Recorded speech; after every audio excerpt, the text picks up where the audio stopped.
go hit that page up too. All right, I'm getting to it now for real. Okay, so my story, I'm sharing my story because I lost my mom. My mom passed away, my biological mom. I have wonderful moms now. My mom is on right now. Graham, she's in the house. Donna Williams, got a wonderful mother-in-law, Ida. So I'm grateful for that. So I'm talking about my biological mom right now. So she passed away in 2004. 2004. So we're talking about 16 years ago. And at that time, she was 50. And at that time, I was 25 years old. So she was 50 years old and I was 25 years old. So I want to start with this scripture because this really captures the scope of how I felt about my mom.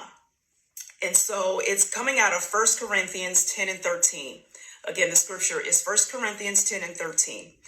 It says, no temptation, okay, temptation also means test, okay? So no temptation or test has overtaken you except what is common to mankind. And God is faithful. He will not let you be tempted or tested beyond what you can bear. But when you are tested or tempted, he will also provide a way out so that you can endure it. That's the NIV version. Thanks, Ed, for posting that. Appreciate you.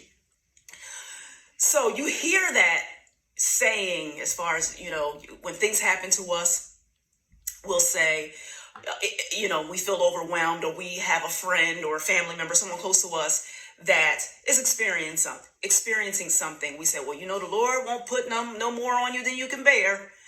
That's where that saying comes from. This scripture right here, 1 Corinthians 10 and 13, that God will not put more on you than you can bear. He will provide a way for you to endure whatever test, whatever temptation that you're going through. And as most children do, love their moms very, very deeply. And I was one of them. I had a deep affinity, a deep affection for my mom. So much so, I remember, even as a kid, I remember saying to myself, man, she cannot go before me. Like, she can't die before I die because I don't know what I'll do. I would obviously die if she did. I'm still here. Thank God. That's my testimony. But that's how I really felt. I really felt that thing. And reason being, she and I had a unique relationship. I had a relationship with her.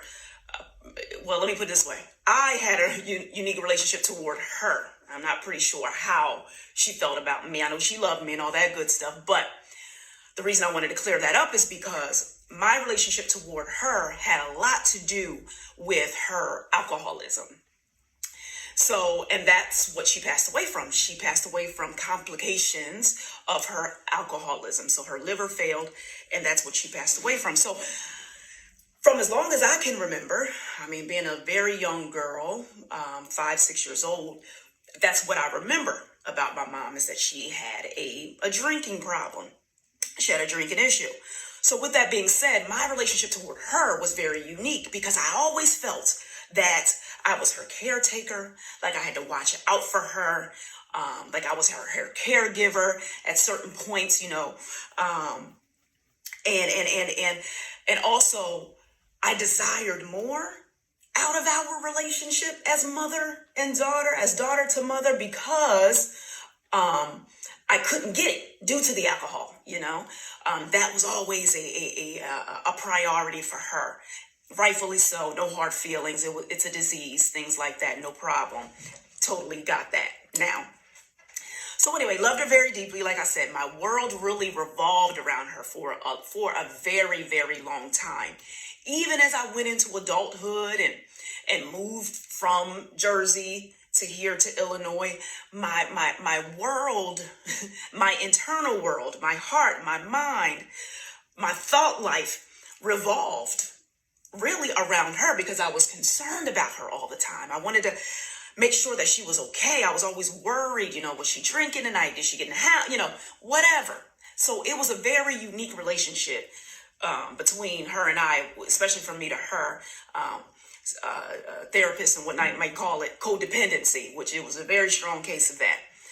So anyway, so yeah, so that I'm setting that background just to kind of paint the picture of how attached, in other words, how attached I was to her as my mom. Very, very attached. So when she died, when she passed away in February of 2004, I was devastated. You know, my world was rocked. It was very much so rocked.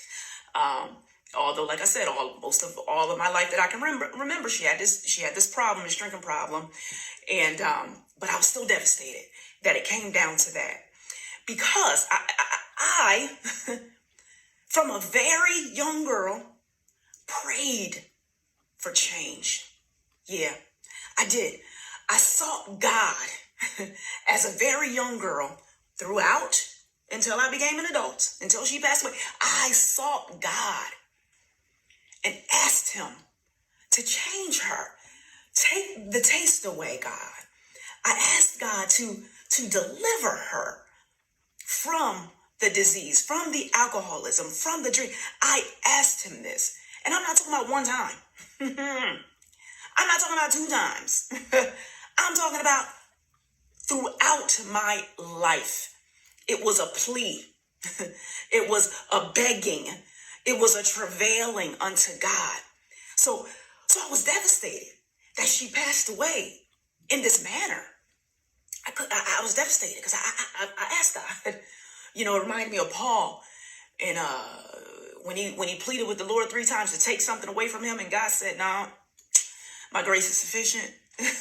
I pleaded with God, and so I was devastated.